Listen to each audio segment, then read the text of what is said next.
everyone, and welcome to the 219th episode of the Poorly Planned Podcast. My name is Benedict. You may know me better as BHL Hudson. Here we talk about movies, TV shows, a bunch of nonsense.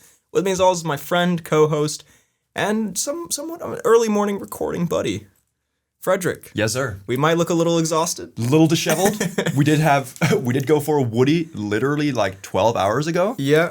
And before that, we were on a night out in the town. Exactly. And we got very drunk, and so we're still kind of recovering. The grind don't stop is what we're saying. Yeah. 3 days in a row, the two of us. God. The town's not ready for it. The town could never be ready for this stuff. But yeah, it's obviously like a little bit tired, but it's the best of times as well. Also, nothing. I was saying this before, and I don't know, this might not paint me in the best light, but there was just something very wholesome about, I'm taking the train here, and you're with everyone who's going to work, going to school.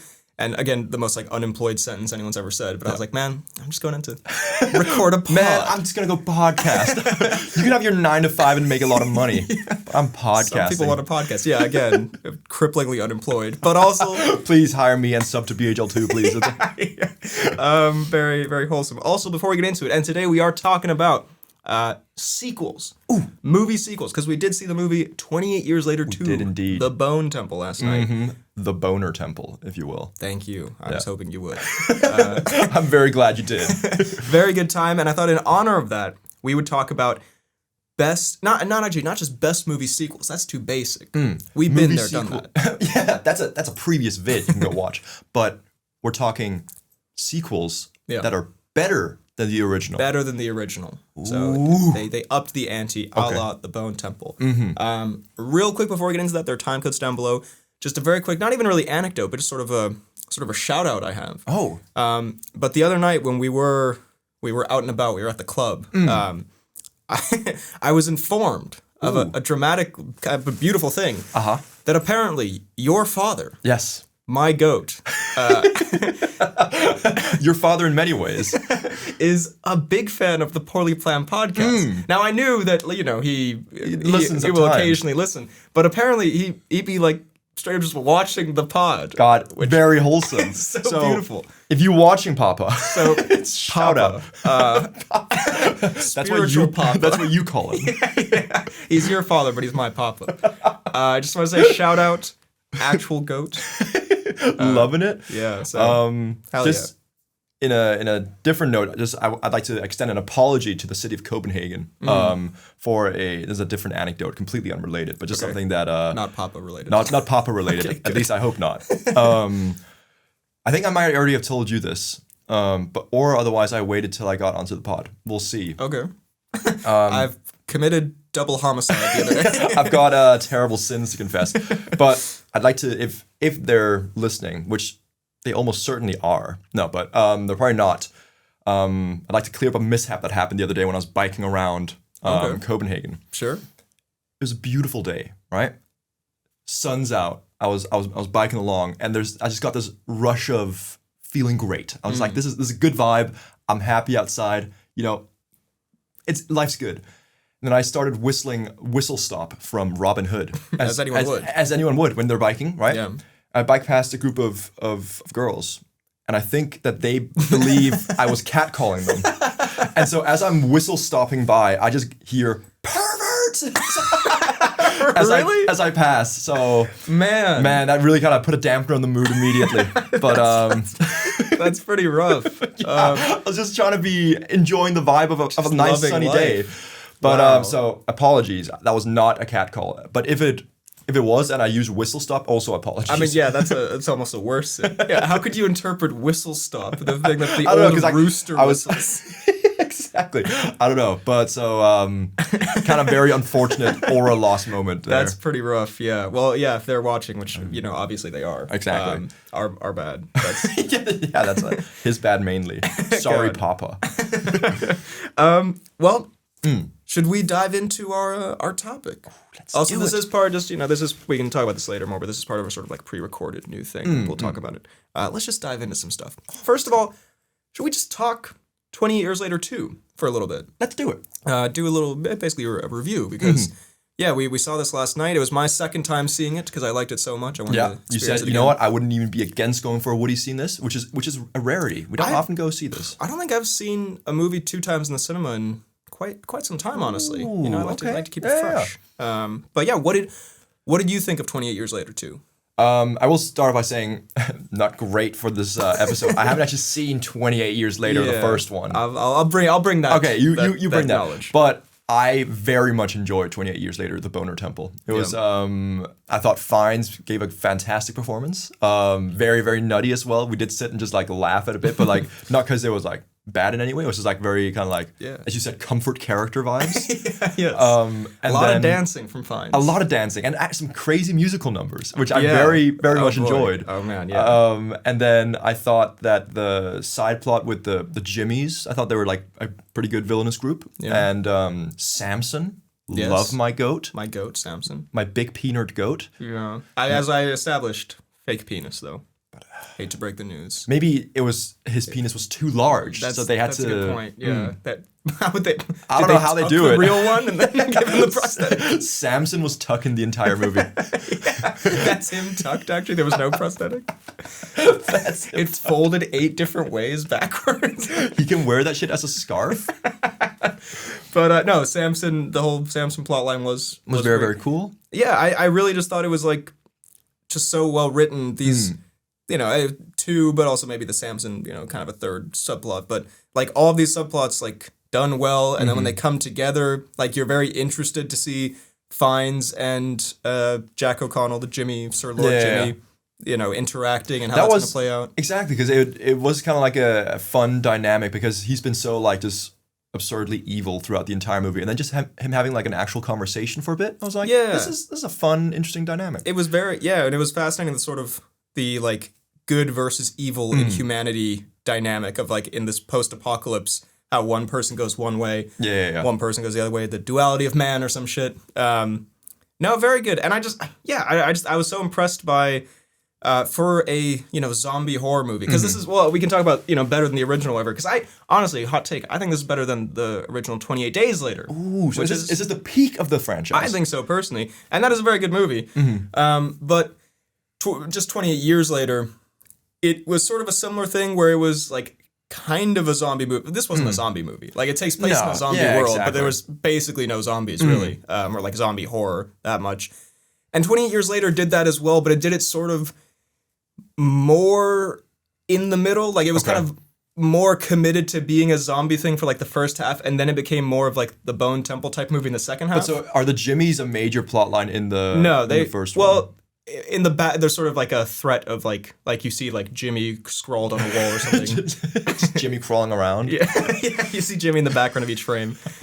Just in the background. But no, they only actually show up at the very end when they take Spike. And so also question, spoiler for 28 Years Later, the first one. Does Aaron Taylor die in that? No, I think he just fucks off. I think so. They take his son. Well, and then he fucks Aaron off. Taylor stays on the island or whatever, but it's mostly about Spike and his mom, and that's how they meet Ray Fiennes, and that's why they have sort of an emotional connection, because Ray Fiennes, spoilers for the movie, he like helps because his mother has like cancer or something, and so he helps his mother have like a peaceful death, and then she's the head at the top of the Bone Temple, which is why they showed that in the movie. So Aaron Taylor doesn't even have that big of a role in the actual first one, or what? No, it's much more Spike's movie than Aaron Taylor. He's sort of a side plot. He's cheating on his wife, which is kind of grim, and then Spike sees that and he's like, "That's not on," and it's a whole thing. Papa, that ain't it. But I was really impressed with. I guess just this one felt more consistent. Like I thought the first one was kind of interesting how weird it was. There was like basically 2 different movies. This one was like weird and not your traditional zombie movie, and it had funny fucking, you know, Ray Fiennes dancing with a big dick zombie. But it was more consistent. I mean, there was a scene where Ray Fiennes and the big dick zombie are like sitting together, like just chilling, and you did lean into me and just said, "The lore if bro lived nearby." It was just there's so many very like beautiful friendship moments. Beautiful, wholesome moments with him and Samson. Like you sit there like this is you wouldn't. I did not expect that going into this movie, because I also expected more of a zombie movie, and so then seeing just the wholesomeness of Samson, very much. And also, can I just say Fiennes? Also, fiends. By the way, I just want to add Fiennes. By the way, I've been meaning to say this for a while. Fiends. Fiennes, elite music taste. Bro had some banging records down there in his like weird goon cave that he What do you carved think Fiennes would rank the Kanye albums in? yeah. Actually, yeah. Biggest travesty is that Fiennes never got to experience the Kanye discography. That's my biggest problem with 28 Days Later. But he does, he did. We did also note that place where he lives is just Fiennes' actual trailer on set. Yeah, exactly. His little goon cave. There was just, like, there's Fiennes nudity. There's Fiennes straight peener. Is that a prosthetic? You know all about Samson, but do we know about Samson? About Fiennes. I did a lot of research into it. My Google search history is full of Rafe Fiennes cock and balls. Rafe Fiennes, is it real? But yeah, by the way, did you also, unrelated, but did you see Fiennes seems to have confirmed that Cillian Murphy is going to be Voldemort, the new Voldemort in I did not see that, but I can see that as a fun. This was maybe a starting project because, spoiler again, there is a little bit of a Cillian cameo in this as well. There is, yeah. So maybe this is the passing of the torch. Maybe. Of the Voldemort torch. Perhaps. But 20 years later too, I would say better than the original, better than the first. Banging movie. Honestly, kick off the year with a bang. But I thought, did you not only give it a 3.5 on Letterboxd? 20 years later too? Yeah. No, I gave it 4. Oh, 4, okay. Yeah, what are you, the Letterboxd police? Sorry, there wasn't a like on your review, so... Sorry, you say it was great and a great start to the year. I don't think so, bro. You ranked it below The Rip. I did not. Fuck The Rip. The Rip is not great. Yeah, we'll talk about it some other time. We'll talk, yeah. The Rip.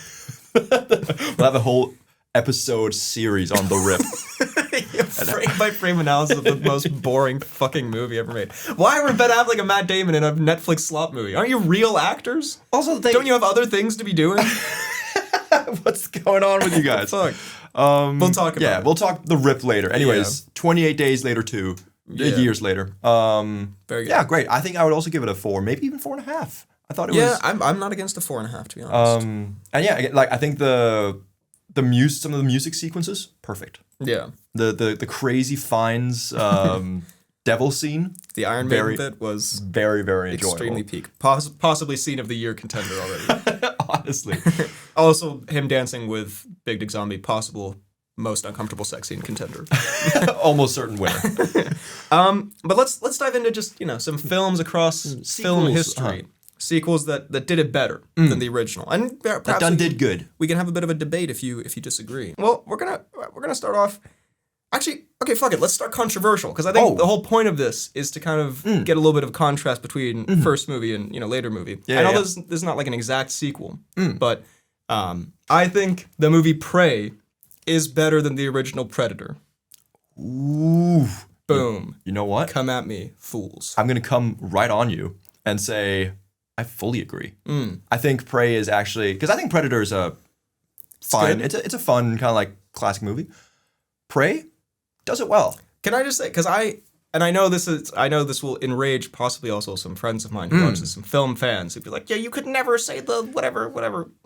I rewatched Predator recently. You watched Predator recently. I watched it recently as well. Obviously, there's great stuff in it, and the like originality of it, and the monster. It started it all. The bit at the end where Arnold is like man versus beast, peak. Yeah, that movie low key is kind of fucking boring for a bit. There's a lot of walking in a jungle. There is, and I'm a man who loves jungle walking. I think it's one of my favorite film scenes and film environments to be in. But there is a lot of it, almost too much, and I never thought I'd say too much jungle walking. I think because I watched it with Papa Hudson. And I was like, man, you're going to love Predator, because he loves Terminator, all these 80s movies. And I was like, you're going to love Predator. I can't believe you've never seen it. It's like, classic Arnold movie. And we were just watching, I could just feel the, like, when you can just feel someone's not fucking with it. And so Papa Hudson had never seen Predator? He'd never heard of Predator. I thought this was absurd. Yeah, okay, well, that's a whole other thing to unpack. I kept saying, like, Predator, what are you talking about, Predator? It's like one of the main movies. It's like, Predator, what the fuck is Predator? But does he like Alien and stuff like that? I don't think he's heard of Alien, yeah. But it was very weird. Very strange. It was Mandela effect moment. Papa Hudson, or possibly Papa Hudson senility, I don't know. But, Father too? I think... The Predator? The Papa Fidalgard story? Prey? But I just think it is a great movie. I still would rank it highly. Yeah. But I think just I think by virtue of something being new and part of a franchise, because you see like 2022 movie, it's like the 5th movie in a franchise, it's a prequel. Your instinct is to be like, this will be slop. This is gonna be whatever. But if you actually watch it and don't just already have a preconceived bias going in. Ooh, calling someone out here? Possibly. Name drop. But then I think you could see that it's a little bit like 28 Years Later too. I don't think it's as well written or anything as that. But it does, I think it is just clearly effort put in. You can tell it's not slop like a Jurassic sequel or something. Exactly. And there's an original spin to it as well, right? Well, everything that it does, that like adds all the new stuff that they do with the new environment, the new characters, it actually contributes to the story. It's not just like, okay, like, I don't know, fucking Assassin's Creed where it's like, okay, we need a new time period. Exactly. You know what? Vikings. You know what? Let's go ancient Egypt. This is like it makes sense. It takes a new for the character, and they have to use different, types of weaponry, and her place in the tribe, and sort of this vague sexism, not vague, but I mean, like she's a woman, so they don't think she can, like it all plays into it cleverly. Works. Yeah. And also because the whole thing is that the Predator doesn't view her as like a worthy thing as well. So it's like the an interesting duality of it. It's great, and I think she does great acting as well. Yeah, cool action scenes. Action's awesome.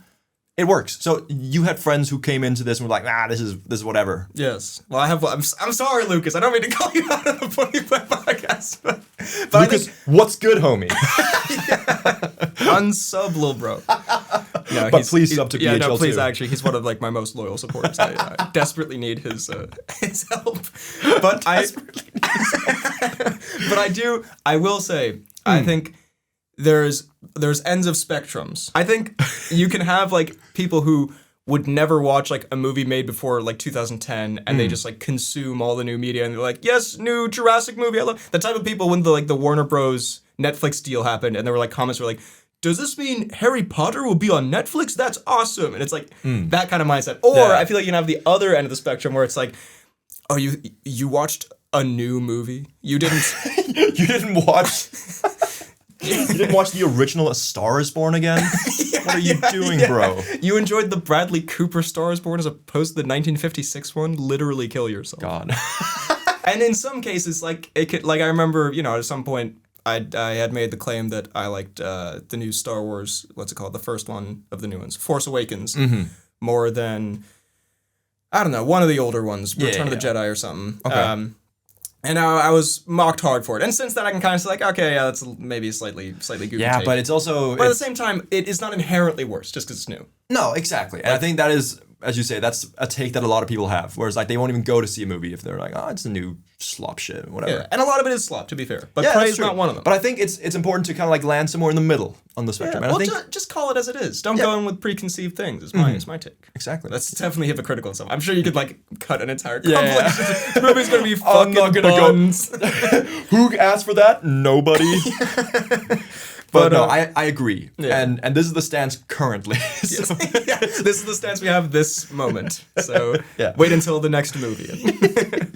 So Prey, fantastic. Prey banging movie, man. Great movie. Let's see here. I have some, I guess I could just go in order here. Well, this is, okay, another one that I feel strongly about. Okay. And this will be less controversial, but still maybe controversial. I think the movie Men in Black 3 is superior to Men in Black 1? To Men in Black 1. But not Men in Black 2. They both are destroyed by literally one of the worst movies I've ever seen. But I think Men in Black 3, because I like Men in Black 1, I think it's pretty fun, sort of, goofy 90s movie. Yeah. I like Men in Black 3, not that, but Men in Black 3 is cinema, obviously, not a goofy 90s movie. It's goofy, this takes it very seriously. But Men in Black 3, I also think it's helped by the fact that and I think this maybe helps a lot of these, it should not be as good as it is.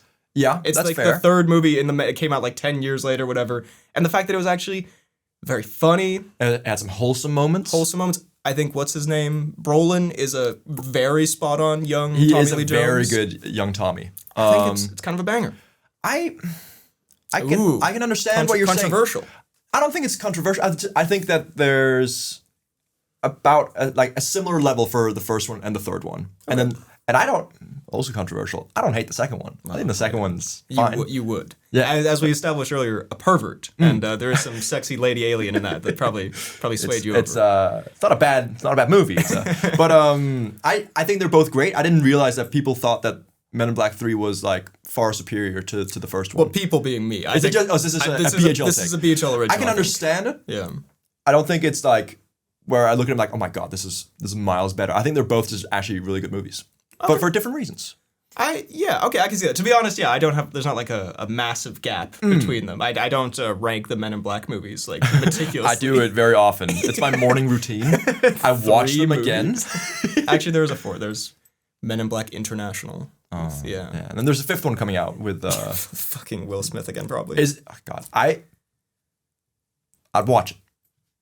Really? Are you excited about current Will Smith cinema? I'm excited for the Will Smith comeback that I just know is happening. What was the last, besides that, like, fuck-ass rap video he did, what was the last thing that Will Smith actually did? Was it not the new Bad Boys? It probably was. I was thinking, didn't he do a slave movie right after the Chris Rock thing? That was like his comeback. Emancipation or something like that. Oh, that could be. It could be. But like, yeah, what is he? And I do believe he made a cameo in the Fresh Prince of Bel-Air reboot series. So that is maybe to new heights. That is maybe the worst knowledge I've ever heard. And why do you know that? Why do you know about the Fresh Prince of Bel-Air reboot? I saw a YouTube thumbnail that it was like a YouTube thumbnail. I watched the whole thing. I watched everything until I watched Will Smith's entire filmography and discography after the slap when he really became my goat. Yeah, which someone made a really good YouTube short about whether or not that actually was real or not. But anyway, we move on. Let's see. Well, actually, okay. Let's go with like some other fucking stupid one. Let's get like an actual. You run the show here. I mean, well, okay, fine. Because this one I also feel very strongly about. Okay. But I don't want to like, pile all the really good ones at the start. No, that'd be such a sin. But this is like a prime example. This is not just like, Men in Black, like, first one's pretty good, third one's pretty good. The first one's honestly dog shit. Okay. And 2 and 3, legitimate cinema. Okay. What's going to happen here? I'm talking Diary of a Wimpy Kid. No. Bro. You think the first one's dog shit? I have not seen it since 2009 when it came out. Dude, that's a classic Kino as well. Classic Kino. All three, dare I say, I think the third Diary of a Wimpy Kid movie is the worst of the three. How dare you, dude, I'm just putting that out there. That might be the worst thing you've ever seen. That is, I think the second one? Yeah. Rodrick rules. Rodrick rules is the best. That's the best. That's S tier. Rodrick rules is S tier. Right below The Long Haul or whatever the reboot was. Dog Days, no? No, the new one with the Not My Rodrick. Not My Rodrick. Yeah, Oh, I didn't watch it, but I didn't watch that either. Not My Rodrick. I think. By the way, did you see that guy's like trying to be like TikTok famous now because he's like, I was the Rodrick guy or whatever. It's like the Not My Rodrick guy. Yeah. Oh no, I didn't Stop it, bro. Pack it away. We ain't watching. Stop it, bro. Fries in the back. But the first one, I think the first one is like what you would expect from a Diary of a Wimpy Kid movie in a bad way. Oh. You'd think it'd be corny and like kids movie-ish. Also, I think partially it's because I'm not a hater of children like you. But I do think there's another one in here actually that relates to that. I don't like kids movies like about kids. Like The Goonies, this kind of stuff. I'm just kind of like, I don't know, like fuck off. I don't care about you and your like kid adventures, whatever. And so I think when they're like literal like fucking preschoolers or whatever, that's what Diary of a Wimpy Kid's all about. Nah, but you get what you come for. But there's like I feel like there's it feels very like Nickelodeon baby movie-ish, the first one. Where the second and third, I feel like, of course, they're kids' movies. Yeah. But they have like a little bit more. Like I watch those movies with an edge to them. Not about edge, but just more clever. I think they're just funnier. Like I watch them with my family, and like we would never watch the first one. Boo. Okay. We would like, spit on you if you watch the first one, but you get beaten. But Dog Days, cinema. Dog Days is good. I just don't think it's like. Well, what do you like about the first one? You're such a big fucking fan. I just think it's a nice little introduction to the universe. I agree that Dog Days to the universe. It establishes cameos and Easter eggs for future films. It's a beautiful foundation for the universe. Fregley post-credits scene. Dude, Fregley? Very much you. Oh. Yeah, well, that tracks. I don't like. Yeah, Fregley's actually really cool and really. Okay, that's that's I think your exact words. I relate to Fregley on a like really human level. On a social level and also general competency, me and Fregley. Yeah. We like this. And looks. Okay, Rowley. Damn, bro. All right. Got a bit real there. Didn't have to get real with it. I don't remember too much specifically about any of like the movies really. Like they blend together, which I think also then kind of says that I think they're all fine. Okay. I can maybe I understand if you want to put Dog Days over the first one, but You mean Rodrick Rules? no, Rodrick Rules is the Oh, top. I see. Yeah. I understand if you want to put the third one above the first one, but I don't think it's a thing of the first one is complete hot doo-doo ass. You know? Goes on the DVD. Okay, that's fair enough. I haven't seen it in a while. It has always been strange to me that like why would the first one be so bad and the other two be good? So maybe it is. Is this something that your parents have just drilled into you? No, I just remember not liking it when I saw it in the cinema. But I will say I think the first one has a lot of iconic moments, like the Rowley like, "Don't come to my house. Don't call me. Yeah, Don't come by my house." That's how I feel after you call me Rowley. By the way. Oh yeah, I love it when I get called Fregley. Look and competency. I never listened. Oh my god. But also, can we just say Diary of a Wimpy Kid is, what's his name? The main guy, Greg Heffley. Mm-hmm. Is he not like a legitimate garbage person? I guess I know this has been established. But like the character, is he not like the worst human being? He is the worst. Bro He's does not deserve Rowley. Bro barely deserves Fregley. Dude. And does anyone really deserve Franklin? And Bro does not deserve Rowley at all. Or even Rodrick. Rodrick Moggs. Rodrick rules. Original title. Rodrick Moggs. That would be a banging movie, actually. I would watch What are you watching? I'm just watching Rodrick Moggs. Dude, exploded diaper. That's a classic. Classic. And do you not love at the end of Dog Days, Rodrick's big Justin Bieber number? It's good. Iconic. An iconic one, but I think the one at the end of Rodrick Rules, far more iconic. The diaper. The exploded diaper number. That is also really good. It's actually such a banger. Let's rewatch those movies right Let's Ben and Fred watch it right now. Yeah. But yeah, overall, I just think an interesting case in my mind, at least, where first one missed the mark. Fair. Second two, they found the perfect balance. Okay, of fair. heart and humor. And just enough Fregley. Yeah. Well, low key, not even kidding. First one, they go too hard with the Fregley stuff. They Fregley Max. You need to have like you need to have like just a little sprinkle of Fregley. You don't want like Chef Ramsay on it. A sprinkle of Fregley. You don't. A dash of Rodrick Mogging. But I think they discovered that because actually I've clocked the whole thing. I've seen The Matrix here. Diary of a Wimpy Kid 1 sucks. They focus too much on the kid school stuff, aka like Fregley is weird, cheese touch, whatever. And I feel like they realized that the family, like the dad, the brother, the mom, that's like the funnier, better parts. And so they focus it more. Like the third one, the wholesome stuff with his dad, when they're in the hotel and his dad's like a man who never made a mistake, never made anything. I know this movie like word for word. Low-key, the dad is emotional goated. Beat. So you want less Sharav Gupta, is what you're saying. Yes, no, exactly. He's utilized perfectly in 2 and 3. The use of Gupta transcends Kino. They found the formula for the Sharav Gupta input in the movies. You want none whatsoever. You want maybe 2 lines. That's it. Same with Fregley. Bro needs to say something about the cheese touch and then run off and be a bit nerdy. Exactly. Or do a big, like, where he pretends to be a girl and then he's like, I got you, Greg Heffley. And then Greg Heffley shoots him or something. I don't remember what happened. Turns into a gun drama. But yeah, Diary of a Wimpy Kid 2 and 3. Why was Gupta not in the third movie? Well, Greg got to him. But yeah, 2 and 3 goated, 1 not so much. Okay, fine. I don't agree, but it's a fair take to have. Okay. Too much Gupta. Let's see here. Okay, well, this is one I would like your input on. Oh, okay. Because I feel like you are more of a fan of these movies than I am. Do you think Avatar 2 is superior to Avatar 1? Because I don't really know where I fall on this. Okay.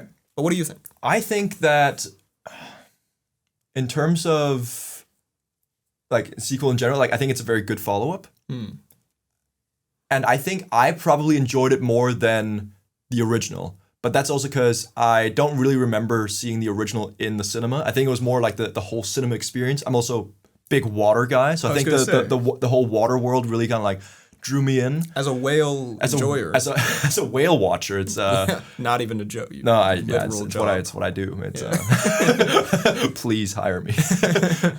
But I can understand why people maybe wouldn't think it, but just for me personally, the world building done in the second one expands on what was already cool in the first one, and I think the plot's still pretty good. That exact same plot is then used in the third one, which doesn't work at all. Yeah. But just disregarding the third one, I think the second one, for me, stands above the first one.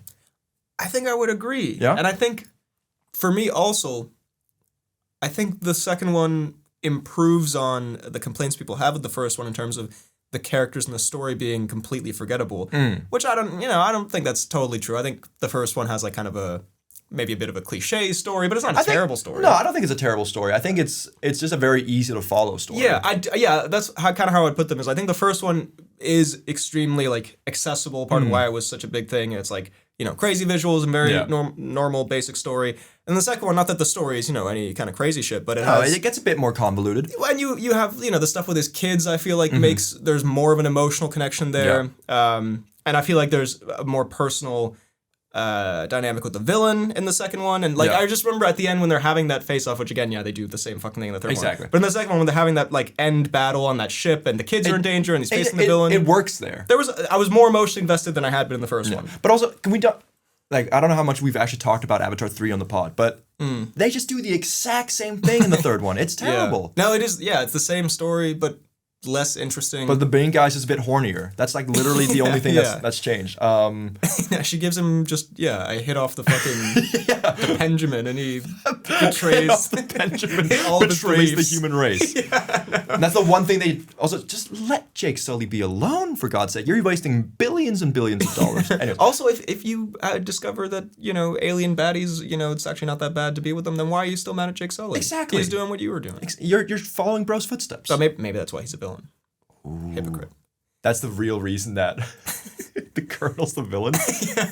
The biggest hypocrite in the world. But also, because maybe it's also because Jake Sully, authentically fell in love with Neytiri in the world, whereas villain just took a hit off the hookah. Cake. Yeah. Took a hit off the hookah. The old was there for some cake. He was there for drugs and sex, and that makes him villainous, maybe? I don't know. Maybe that's not such a bad thing. God, we've all got vices.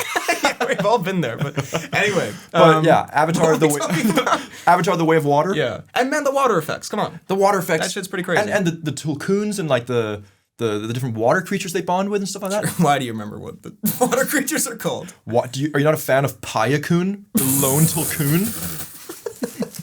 Why have you absolutely written fan fiction about this? The lone tulkun. Fuck out of here, bro. Payakun. And you think you're not Fergly. That's some Fregley maxing info right there. Okay, but no, I think we agree on that. Yeah. And the third one, obviously, the fall off. Big stink. But second Avatar, an improvement. Pretty good. I got some superhero ones here. If you want to do this. Actually, fuck out of here. Nah. You ask too much. This one we will disagree on. I'm almost certain. Oh, okay. But I had an arc with this where I initially would have been on your inferior, incorrect side. Yeah, okay. But then I've come over to see the truth. I think Doctor Strange in the Multiverse of Madness that is superior to Doctor Strange 1. That is maybe the most insane, terrible take I've ever heard in my life. It might be my best. Oh my God. I will stake my reputation on it. Oh my God. It's lost. It's ruined. Okay. I'll let you. We'll have a gentleman's debate. You're ugly and fat and fraggly. Ugly, fat, and fraggly. A gentleman's debate. Throw down my glove. What do you see in Doctor Strange 1, and what do you not see in Doctor Strange 2? If I may ask. I don't see quality in Doctor Strange 2. I see idiots who enjoy it. No, I think Doctor Strange 1 is just it's not anything groundbreaking, but it's a good kind of first movie for the Doc. And I think it's got not at all at the similar level, but I think it's got more kind of Iron Man vibes in terms of the general, not in terms of quality, but I think it just looks, it's a good origin movie and kind of sets the tone for this character very well. Whereas I think the second one was, I admit that there are parts of it that I don't enjoy because I think I was too excited. I was like, because I was very excited for this movie. Yeah. But I think that they do the multiverse stuff very poorly. I think the acting's not great. I don't think Wanda's a good villain because her motivations terrible. Okay, Oh, my fake kids were taken away from me. Come on, Wanda. Come on now. Can we get real with it? Yeah. And then I think there's so many goofy moments that are not supposed to be goofy. I also think the CGI is quite bad. Ooh. Okay. A lot of different things here. Now tell me why you think this god awful movie is better than the first. Let me show you I'm the one with a film degree. Oh. Kanye bar? Been waiting 218 episodes to drop that one before I even had the film degree. No, honestly, you make some good points. Most of my disagreement will not even be like that much of a rebuke. I think for me, I think Doctor Strange 2 is massively more interesting and entertaining than the first one. Where I think the first one, on a pure competence level, like on a purely like, I think if you showed the two movies to them, like, 100 million people, more people would prefer the first one. Because I think it is like solid throughout. I just think I've like pretty much never been compelled to rewatch it. I think it is like a normal ass, and the Iron Man comparison I think is not is false and wrong, and you should be you've perjured yourself with that. Okay. Just because I think it has, in the sense that it's an origin story. And it's sort of vaguely similar, arrogant guy becomes hero. But I think it has none of the personality of Iron Man. I don't think it's got as much of the personality of Iron Man. I don't think, as a movie, I don't think it has any. They got like a horror director to direct it, and there's like basically no. Like that's the thing. They got Sam Raimi to direct the. Do you want horror in the first Doctor Strange? I want anything of like stylistic interest. I think. Okay, I mean, I think there's still. It introduces a lot of different things in the first one, like with Wong. The first one gave us Wong, and you're hating on it? The second one gave us some great Wong moments, possibly his worst moments when he goes, "Fortify your minds! Fortify your minds!" That was bad. Right, not a great Wong moment, I can admit. And there was a moment where, okay, well, let's talk about the second one. Because when I first saw it, I did not like it, really, I think. I remember thinking it was goofy It is goofy But then the second time I was like, wait a minute, that's actually brilliant. Wait a minute, it's imploded on itself, and it's actually a beautiful masterpiece, a la The Room.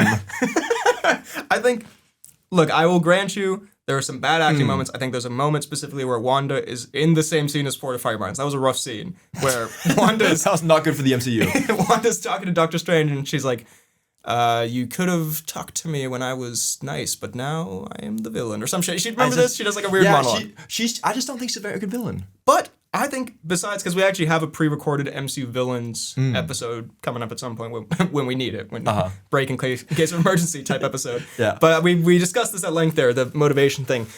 I think, first of all, you're not a woman or a mother. Sit down and listen.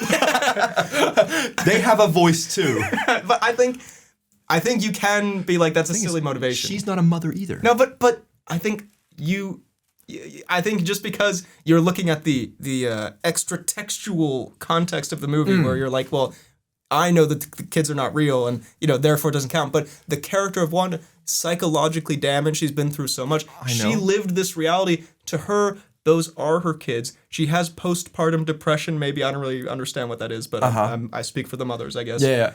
You make it hard to argue against you. You say you speak for all mothers who've dealt with... I have made this a social debate. Exactly. Where you're on the side of not supporting mothers.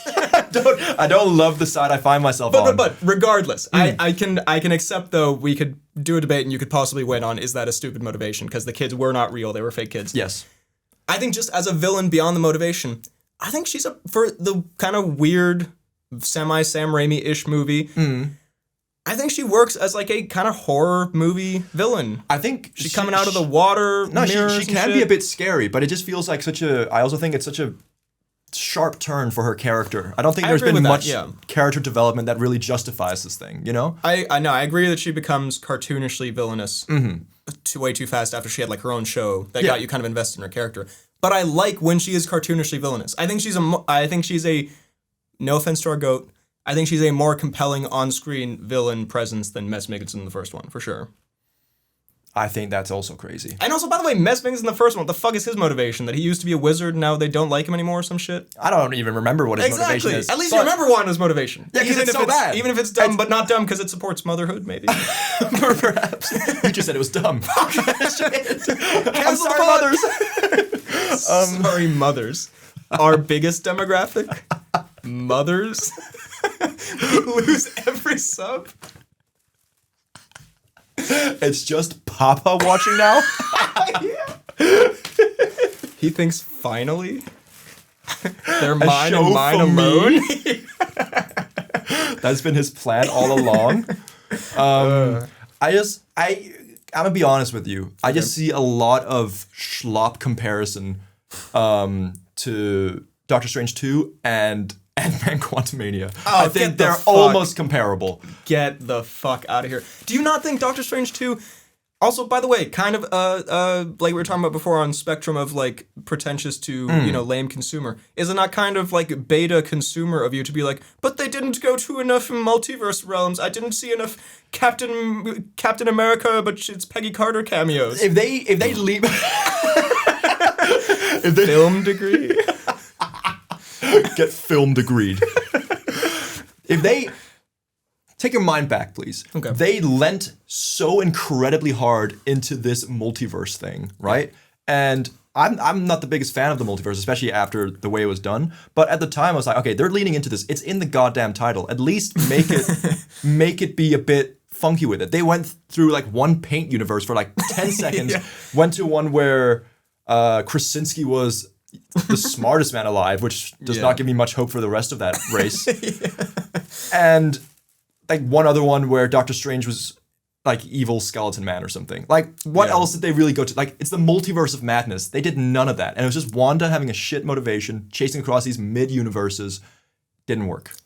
You make some good points. I have to say, I did kind of straw man you there because I actually agree. Like I don't... I fully agree. I don't like that movie. Because I think there was some contention when it came out about like they didn't do enough sort of like Marvel multiverse universe, whatever. But actually, I remembered as you were saying it, and I cooked myself. That was not your point. It was more that they didn't go to like interesting different dimensions, which I actually kind of agree with. Well, they didn't do any of it. I will just say final point because you're winning the debate, and I don't like it. But I will say I think the style of it, because it's not like it's not Evil Dead, it's not prime Sam Raimi. But I think there's enough interesting stuff done, camera movement wise, color wise, whatever. That is. Even, action scenes, like, I don't know if you liked it or not, but the bit where they fight with musical notes, I thought that was fun and interesting. I just thought it was way more memorable. I don't remember a single thing except for that bald woman dying from the first Doctor Strange. The ancient one? That bald woman dying. She wasn't even that ancient. That's just because she had good skin. She had beautiful skin, actually. A beautiful bald scalp.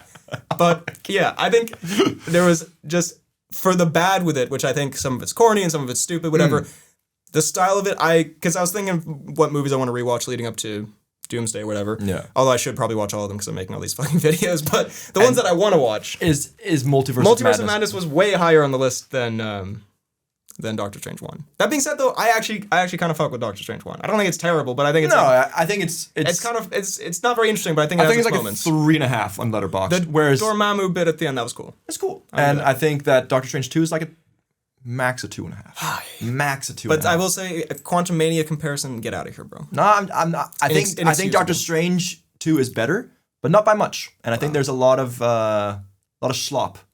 Damn. Well, you've made some good points. What do you guys think? Leave it to the viewers, yeah. Exactly. Please. If you hate mothers, go with me. It's You're the anti-mother side of the argument. Let's see here. I've got quite a few here. What time are we rocking? Oh, fuck, yeah. Okay, we can always do a part two. We can do a part 2, exactly. Let's just do a part 2. We don't need to rush it. All right, goodbye, everyone. That's our time. I'm going to throw out there interesting one because they're very different kinds of movies. But I'm going to throw out there 10 Cloverfield Lane over Cloverfield 1. Ooh, okay. And can I also just say, rip the Cloverfield universe, because they had a really interesting thing going here where they could do like different movies, but it's all around this like sort of central supernatural monster, whatever. And they fucked it because they made like the worst movie ever as the third one or whatever. But I've not seen Cloverfield 1, but 10 Cloverfield Lane, banger. And by the way, shout out, what's his name? Sorry that I don't know your name, but the guy who did that, because he also did Prey. Bro was on the list twice. Bro does great sequels. Cooking him up. Although he did make Predator Badlands, which was a little bit mid. I don't know about mid. I think it was fine. There's no Doctor Strange 2. No, it was way better. But the first Cloverfield, I think, is more interesting as a novelty. I'm sure you're familiar. It's the found footage. Yeah. So you don't actually really see many of the monsters. Yeah, in there, you see the monster occasionally, and I don't mind that. Like, I love the Blair Witch Project, which is, famously divisive because there's, like, literally no actual horror, but, like, atmosphere. And I think it does a good job. I think maybe no faults in the movie itself. Maybe it hasn't aged super well just because, like, at the time, seeing, like, a found footage thing is kind of, like, crazy. Like, well, it's filmed on a... Was this before Blair Witch? No, this is way after Blair Witch. But I mean, in the sense that, like, I don't know, I just feel like now, everything is filmed all the time. You see cell phone footage of everything 24/7, and so there isn't really... It's not that good now. The novelty has kind of worn off a bit. I get maybe, yeah. But I think it's... I don't think it's like it's that great of a movie besides the novelty. I think it's like, it's fine. But I think the second one is very, like... Because it's a totally different movie. It's just this, like, creepy thriller of John Goodman being crazy. Being just geeked out the whole time. Just goofing it up. And, putting people in barrels, maybe, or something. I think so. Yeah. And then, but I just love the thing of is he's definitely like a creepy guy throughout either way, but is he speaking, like, is he telling the truth, or is he just like a guy who's kind of kidnapping you? Exactly. What's going on? I think it is slightly, like, you could argue it's slightly ruined by the fact that it is a Cloverfield sequel, so you kind of know he's telling the truth, because it is, why else would it be in the Cloverfield universe? But I still think it's, like, it is very compelling of, like, it's one of those where you put yourself in the character situation where, like, if I woke up in John Goodman's house... If I woke up in John Goodman's body, what would I do for 24 hours? Probably take hella Ozempic. Sorry, no offense. Have you seen him lately? No, because he did it. Not laughed as an insult. He actually did that. Oh, I see. I wasn't safe. No. I was like, crazy fat phobic moment? That was not what I was saying. I'd probably just go on a fucking exercise bike and... go on a diet, I think. No. Jesus Christ, Goodman. Seeing yourself. Bro's sumo maxing. Okay, well, you made a TikTok. Mine was misunderstood. You just straight up went in on Goodman. But have you seen he's like hella skinny now? And I'm going to assume it's Ozempic, but it might have been an exercise bike. I don't know. Either way, we're happy for you, or maybe, I don't know, is Ozempic good for you? Let's move on.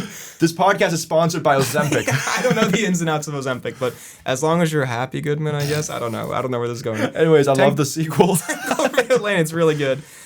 As long as you're happy, Goodman. I don't want to endorse and or unendorse Ozempic. I don't know what the medical miracle of it is or not. We move on. I mean, there are a bunch of classic ones I just feel like, which again would be good for a movie podcast, but I don't feel like we'd have a lot to say about, like, Godfather 2. Godfather 2, famously very great. I haven't even seen Godfather 2. Have you seen Godfather 1? I think I did a long time ago when I was like a kid. But Godfather 2 is more peak than Godfather 1. Okay. Empire Strikes Back, it's better than Star Wars. Although, again, I'm sorry. I don't... Go on.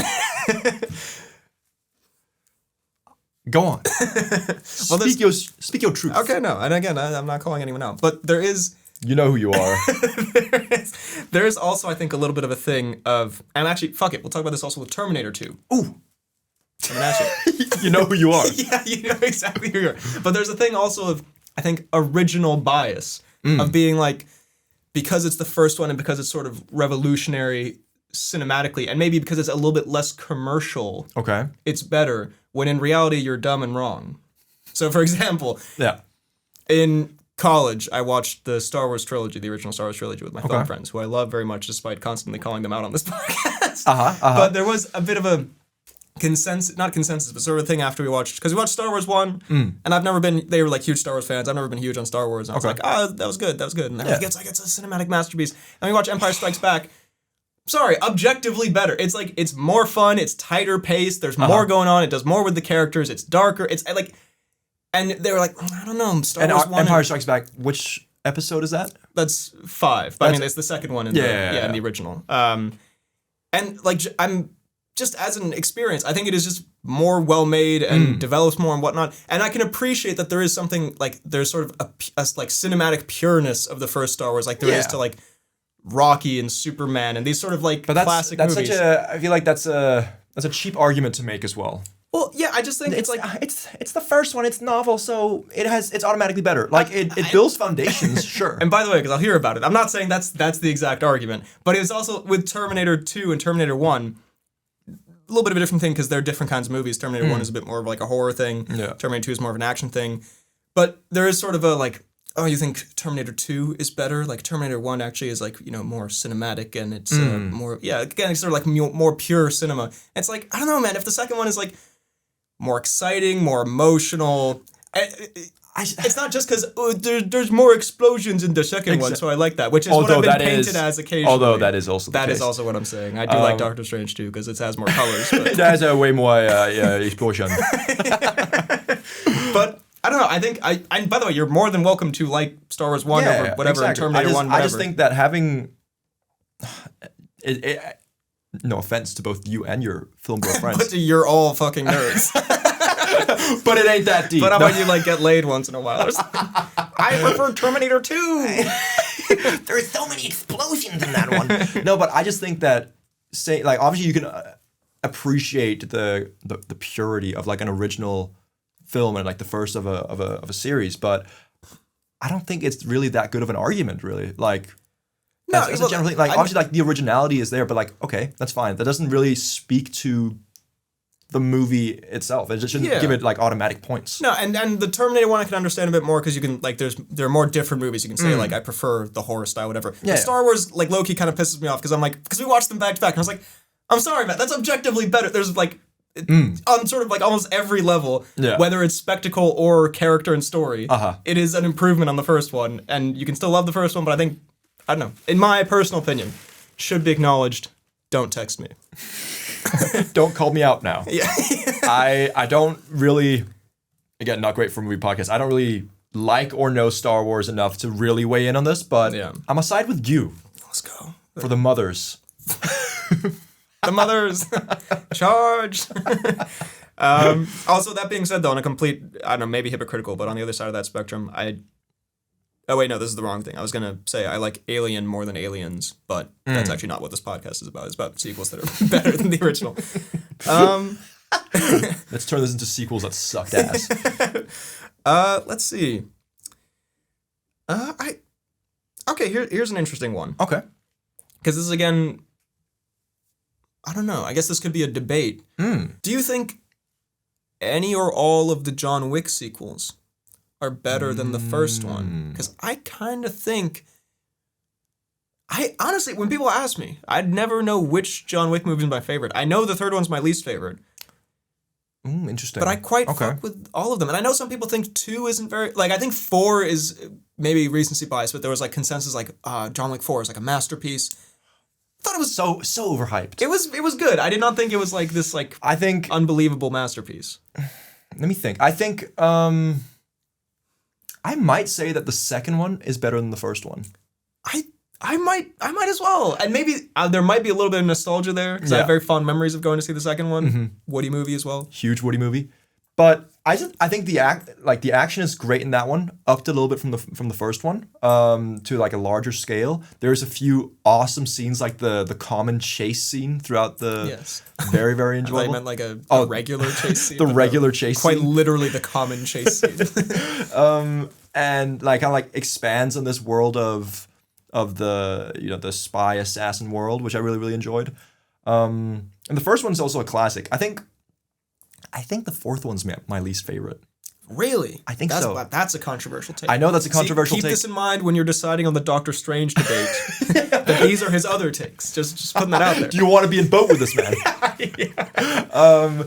I just think that, and I think we talked about this on the pod before, but I think the violence is up to, it's obviously already unbelievable, but it's up to such an unbelievable level where I'm like, oh, this is like that he gets hit by like 10 cars. Or whatever. It's getting goofy. Like he falls so many stories down. Like he's just indestructible in this one, which I know he is throughout all of them, but it's taken to an absurd level in this one. No, I honestly agree. I think it becomes superhero / borderline like Fast and Furious core. Yeah. Obviously better than those, or better than Fast and Furious, but I think the first one is a great like starting point. It's an original movie. It's like it's very simple. Yeah. It's fun. It's exciting. Boom, you're in and out. Second one does what a sequel should. Yeah. I think it takes and I think the villain's great in the second one as well. Yeah, is he like the Italian guy? Yeah, the Italian dude. Yeah, I mean, he's pretty good. I think it ups the levels in the way you'd want the sequel to. Yeah. Third one, I think, has unbelievable action. Yeah. But I think the story is getting kind of convoluted and it's kind of up its own ass with this assassin world. Yeah. Story-wise, I don't really remember much of the third or really the fourth one. But I think the third one, the action, which is one of the main reasons, kind of similar to like a Mission Impossible style, is why you go to these movies, to see some awesome action, you know? Yeah. And then the fourth one, I think, does have awesome action. I agree. But I think, it goes too far. It goes a bit too far, like, and I think Skarsgård's also a bad villain in the fourth one. I don't think Skarsgård. Isn't it Skarsgård? Bill Skarsgård? Isn't it? It might be. Of It fame? I genuinely... I'm pretty sure it is. I only remember about the fourth one, that he falls down all those stairs. Yeah. That he holds up his jacket to not get hit by bullets when, again, as we've established, the flap is gonna... It would flap up. Yeah. And he dies at the end. Yeah. But he dies too... And that's also a qualm I have, is that he survives everything, but then he takes a gut shot by Skarsgård and then dies. Yeah, you can't... No, that's a good point. You can't really... It's like if, Dominic Toretto, like, I don't know, someone hit him with, like, a steel hammer and then he died. Yeah, it's exactly. Like he gets his toe cut off and bleeds out. It's like, I guess if this was a real situation, he would die if he was shot in the gut. But, like, if he's... In the third one, doesn't he fall down, like, literal... stories of a building and he hits like an umbrella or something on the way down and I'm sure he's been shot before and he goes to some guy in some back alley and he's like, you gotta stop coming back here, John Wick, and he's like, no, Lawrence Fishburne, I need a gun, get this man a gun. It's good, Fishburne, thank you. And also Keanu, I think he's used, I don't know, I like Keanu in all of them. I was gonna shit talk Keanu. I think he's good in this role. I think he is good in this role, but I think that I'm gonna need a gun. He edges a little bit. I'm gonna need a gun. Fishburne obliges. Get this man a gun. Burns his fish. Euphemism, clearly. But yeah, okay, interesting. So would you say 2 is the best of the franchise? I think 2 is the best of the franchise. I think for me it goes 2, 1, 3, 4. For me it goes 2, 1, 4, 3. That's close enough. We'll take it. We'll take it. We can't agree on everything. Pod, it has. I'm feeling rather isolated and alone. Okay. We will definitely do a part 2 of this because I got a bunch here. But I'm gonna say, okay, last one I'm gonna do here. Okay. And this is not a sequel, so it doesn't count. But whatever. Fuck it. We're doing it. Interesting. Fuck it. We're going off script. I love the Green Book. By the way, I do not love the movie Green Book. Really? Will be ranking quite low on my Best Picture winners ranked video coming up. Would it be coming up? Very nice. Is that the one that's getting filmed right here afterwards? No. Are you crazy? Shut the fuck up, bro. No, that's a main channel BHL. Oh, a main BHL. Come on now. I'm not watching every Best Picture winner for a fucking BHL 2 video. Are you kidding me, bro? Get out of here. I need the money. BHL 2 video I'm filming is, by the way, because we're recording this in advance, whatever, but I'm filming, and the title will be A Fair Bait Marketing is Annoying. I don't know if you've heard of the Wuthering Heights marketing thing. Not really. Where Margot Robbie is like, Jacob Elordi was so strong, and he filled my room with roses on Valentine's Day. And it's like Anyone But You, where it's like, is Margot Robbie cheating on her husband with Jacob? It's like and it's like, it's so obviously, at least it seems to me, maybe it's real, I don't know. Bros seems clock the game. Fake and annoying and stupid, and I am gonna possibly call her husband a cuck in some way. But in not in a your wife is cheating on you, but in you might have been part of orchestrating a cheating campaign, and that's your wife is cheating on you. That's super lame. Honestly, okay, this is the point I was thinking of making the video. This is off script, but just not that we have script. But do you think it is not more?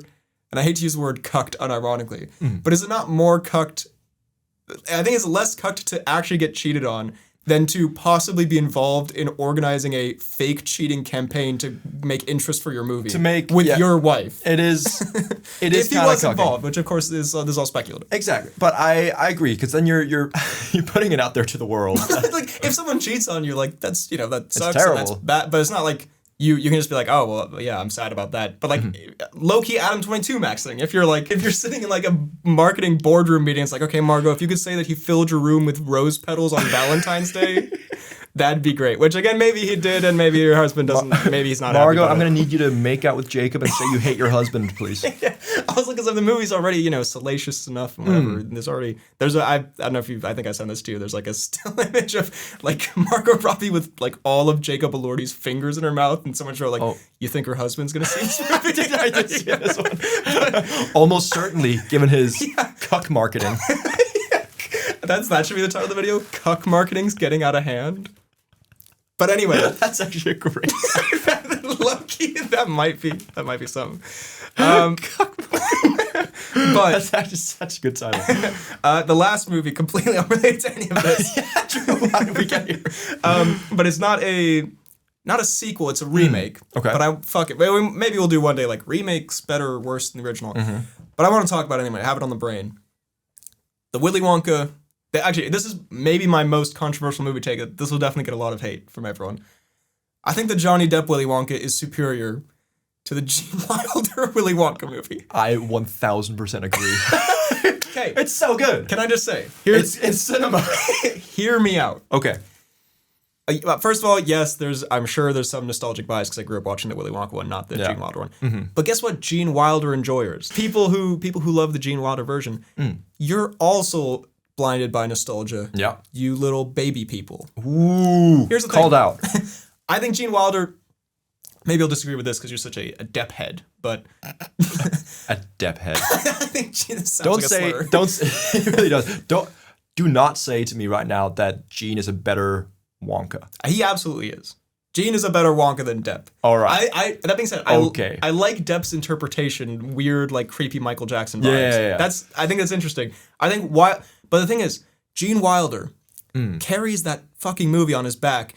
He is. Everything else doesn't work. I'm not gonna say he's the only good part, but he's so good. I can see why people like it, and he's so whimsical and but kind of creepy and weird. He does that amazingly. Movie's kind of fucking, I don't want to say buns without it, but like I want to say straight dookie, but like the factories, there's some visuals and whatnot, and there's some whimsy, and I guess if you're seeing it for the first time, that world. But honestly, it takes a hot minute to get to the factory, and it's boring and low-key like poorly made up until you get to the factory, up until Gene Wilder enters that fucking movie. Movie's kind of ass. I'm sorry. I'm sorry, guys. Hate to tell you. And say what you will about the Depp one. Yeah. Call me a Depp head. But I will. Absolutely will. There's always something strange going on in that, and it draws you in. Look, I can totally understand if someone would be like, I don't like the weird, like nightmarish CGI aesthetic, but in the same way that Depp is playing this weird, nightmarish, weird Michael Jackson type guy, this might sound like cope. I honestly kind of think the fact that the movie has like an off-putting look to a lot of it kind of adds to the experience. You're kind of meant to be off-put by this chocolate factory. Yeah, exactly. There's slight liminal space vibes. A little bit, yeah. I think, and whether or not that's entirely intentional, who's to say? But it works. I think it works, and I like the Oompa Loompa songs. Sue me. They're bangers. I love the Oompas. The Oompas, I got that on my Oompas Spotify be Wrapped. The Oompas be loopin'. Speaking of things that sound like slurs. Don't mind me, I'm just looping over here. Looping my Oompa right now. Anyway. I'm looping my Oompa. What does that possibly mean? That's what I would do if I was in John Goodman's body. Loomp that oomp. Loomp that oomp. Anyway. What you doing, honey? I'm taking Ozempic and looping my oomp. He loses 8,000 pounds? He creates a black hole vortex? Anyway, but no, I think that movie's fun. I think the Johnny Depp version of the, what's his name, Charlie, better than the original. I think the Bucket family. The Bucket family, cute as fuck. Way better. Bro, Grandpa Bucket or whatever the fuck he's called, the old guy who goes with him, I like him more. When he does a little dance, better in the Tim Burton one. Yeah. I'm sorry, facts are facts, it's better. And I think it's the kind of thing that... Rage bait maxed.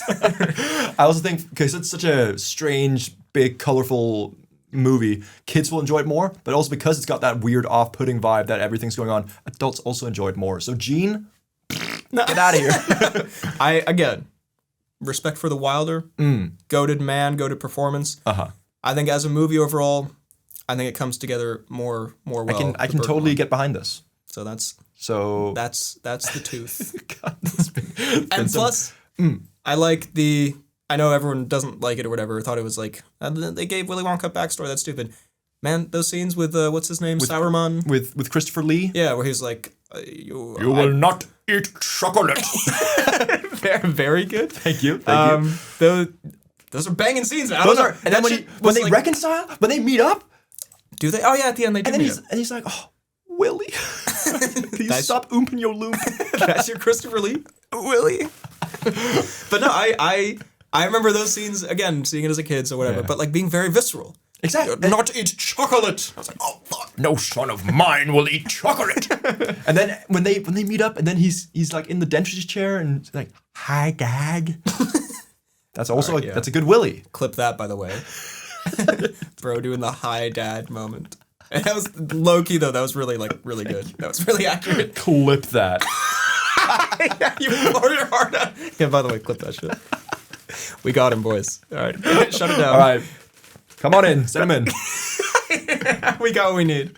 But yeah, no, just a great movie. Yeah. So yeah, I think we have a fuck ton more that we can talk about next time. Ooh, So we got sequel time. Will that episode be better than this episode? almost certainly. How much oompen of the loop will be happening? It'd be hard for it not to be. By the way, real quick, just because you did your Christopher Lee impression, but it did. This is like a stupid connection, whatever. But it did just remind me because when we talk This is about like a sleeper agent thing that I'm doing my Christopher. Chocolatier. No, but I remember Chocolatier. just when we were talking about 28 years later. I feel like we did not give enough flowers to Jack O'Connell as the villain. Yeah. Just because I remember he has a very like distinct voice, Charity or whatever, like that kind of thing. So it reminded me of that. Charity. And I just want to say because he was in Sinners and he was goated in that as the villain. He was goated in this as the villain. He has a very like charismatic, scary, kind of serial killer. And then, but also when he's talking to Fiennes, it's a little bit sympathetic, which is for such like a hateable, evil character. It's like kind of crazy to get that side of it. Just a goated performance. Very, very good performance. So- Although, this is just a qualm that we didn't even talk about that I had in the movie, but since we're in Denmark and we're watching these movies, there's like Danish subtitles as well, right? Whenever he talked about old Nick, that would be translated to old Eric in Danish. Yeah. What's up with Is that? Because by the way, I've never heard Old Nick. I mean, Satan. I know if that's a I thing. didn't know. But is Old Eric then? Is that a Danish version? Is that a Danish version of Satan? I don't know. But I didn't like that. So fuck off movie. Also, can I just say, low-key, Halloween 2026, I might have to go as Fiennes in the Iron Maiden scene. that shit would kind of be fucking That would crazy. go crazy hard. Since Are you also- gonna shave your head then? I was thinking, like, should I save this for when I'm actually bald, which will happen at one point or another. So Halloween 2026. So maybe like Easter or something, I don't know. 4th of July. Here's my Valentine's costume.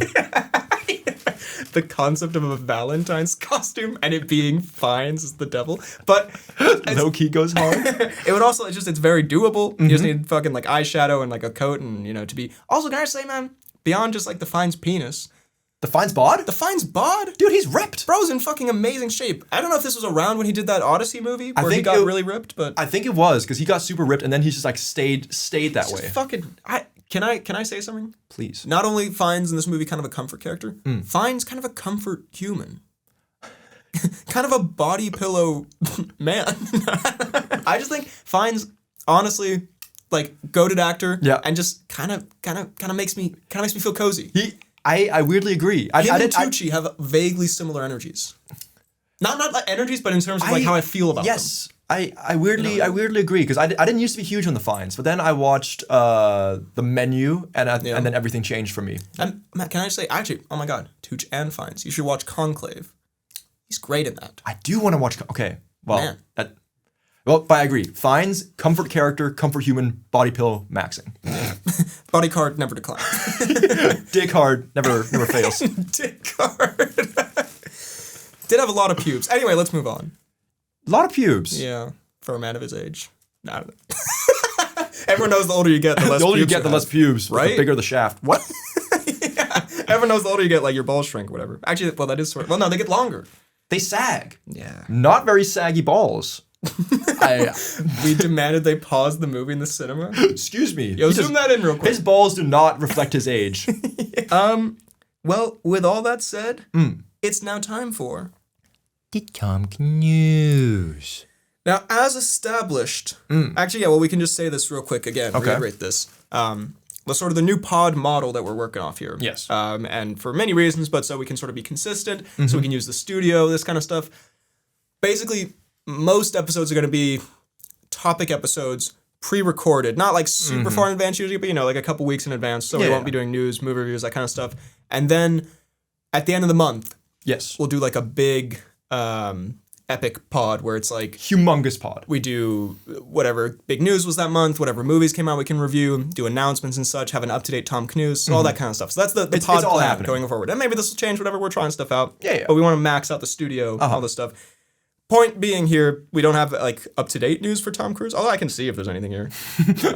We'll see what happens. But in general, we might do... You did have a Cruise just fact list last time. We might do a Cruise fact. Let's see.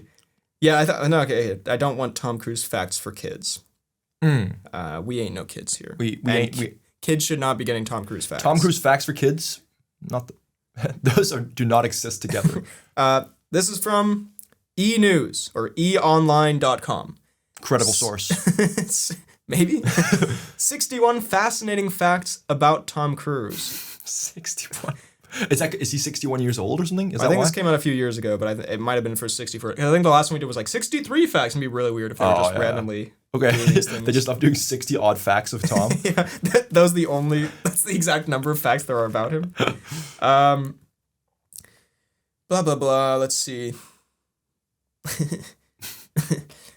On May 23rd, 2005, a giddy... I mean, this is not really a fun fact. This is well known, but I feel like we've never actually addressed this. Okay. A giddy Cruise raised his arms in victory, got down on one knee, and did a couple of fist bumps, and then jumped up on Oprah Winfrey's couch. What is going on? Also twice, fueled by love for his new girlfriend. "You're gone," the talk show host observed. "I've got so much energy I can't help it," Cruise said. They were both laughing hysterically, and the studio audience was cheering, but maybe you had to be there? Lest anyone forget, Holmes was at the taping, and Winfrey led a chant for her to come out. "She's gonna run," Cruise exclaimed. She's freaking out. What is going on? Basically, this is the Cruise Oprah story. Do you remember this? Not really. You've never, considering we're such Cruise fanatics, when he jumped on the couch. You've never seen this? I've seen this before. That's great. Wow. Breaking news for you. Yeah, so... This was like one of the most iconic / downfall moments of Cruise's career. So he's excited that he's got a girlfriend? I guess from that. I was going to say I never really understood what the couch jump was about. But basically, this was like... You know how people have sort of said like, oh, Cruise, like what a career, a Cruise renaissance since the 2010s. This was basically like, from my understanding of it, the downfall where...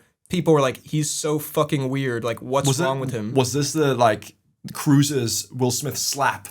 In a way, yeah. I guess less aggressive. Or maybe more, who knows. But maybe Oprah got out of there lucky that, nothing happened. But Oprah escaped just barely. But yeah, so he was just like geeked out on Oprah. Like, he was just like, but again, presumably off of no substance, it's just high off life type beat. And so he was like happy that he's got a girlfriend. And he was like jumping on the couch with Oprah. Yeah, it was known as like the Cruise couch, like the Tom Cruise Couchgate. Well, I mean, yeah, Cruise jumps on the couch thing, where it's just like, oh my God, I don't think people were just like, what the fuck is wrong with him? And people have were like, I never seen this before? This is like defining Cruise lore, yeah. Oh my God. This was like part of. He's like off-putting, and I'm not getting into the Scientology stuff. Because I don't want to get like, You don't want to get on their bad side. Destroyed. But also, like, I don't understand it really, what it is or what the reaction is or whatever. But I think this was like around a time where people were like, what's going on with Tom Cruise? What's his deal? Yeah, they've been enjoying his movies for a while now. They look back, they're like, wait a minute. And then he jumps on the couch. Something's a little off. Yeah, he's weird. But I can't believe I'm breaking the couch. I feel like I have to go home and watch this. I absolutely will. Maybe we do a Ben and Fred react to the Cruise couch jump. Ben and Fred watch. Just 6 hours of it. But yeah, weird stuff. And I guess because he was so excited about Katie Holmes. There's more in this article, but who fucking cares? Yeah. But so Cruise, literally 20 years ago. In fairness, maybe he a bit strange, but him being giddy over having a girlfriend? That's kind of wholesome. I suppose, yeah. I'll go see this clip, and then maybe I'll take that back. But for me right now... I mean, to be fair... Don't max it. Because I think I've seen it once a long time ago, whatever. And it's one of those things where it's like in pop culture of like, oh yeah, that time Cruise jumped on the couch, it was really weird. But I'm like, I never really understood, like, why was it that deep? I think it's interesting. It was a different time, because now fucking celebrities are doing bullshit All every sorts of 2 minutes. strange Some stuff. TikTok challenge bullshit. Like if someone jumped on a couch, it would not be anything. If anything, has Cruise just stayed consistently geeky but cute? Was he ahead of the times? Did he know that you would have to just be geeked off life in the future to stand I need out? to be geeked off life. I don't know. Maybe it was on something. Who's to say? I'm not saying that. I don't want to put I up would false never. accusations. Yeah, exactly. I don't think Cruise was on anything but the love of his girlfriend. Maybe. Who Say probably, because yes. It's not worked out though. So Yeah, no. no more couch she left dancing. him maybe, or he Oh. left her. I don't know. Something happened. Maybe a space wedding. I don't know. Space wedding in the future. Katie Holmes' return. Maybe. Anyway. That's the pod for this week. Hope you enjoyed. If you did, drop a like, subscribe, hit the bell button. You can leave a comment down below talking about what sequels you think are better than the original. Let's please hear your multiverse. Let's stuff. do a little poll. Let's settle see this. what's going on. Yeah, loser has to Gape. die. What? Loser has to gape. The winner has to kiss the loser. Come on. Too easy. I'm too good at this. God, what a win-win for me. You can find me on YouTube, BHL Hudson. My second channel, please sub BHL2. You can find the podcast on Apple Podcasts and Spotify. It's also on YouTube if you're listening there. We have a studio and a video. It's pretty cool. It's pretty amazing. As you can tell from from our staple. You can also find me on Instagram, BHL_Hudson, and on Letterboxd at real BHL Hudson, and you can email the pod at bhlhudsonvids@gmail.com. Oh my God. You can find me on YouTube at FTK Space Gaming. You can find me on Instagram at Fidalgard and on Letterboxd at FTK_Thwilms. Thank you very much for listening, and we will see you next time. Oomp in my loomp.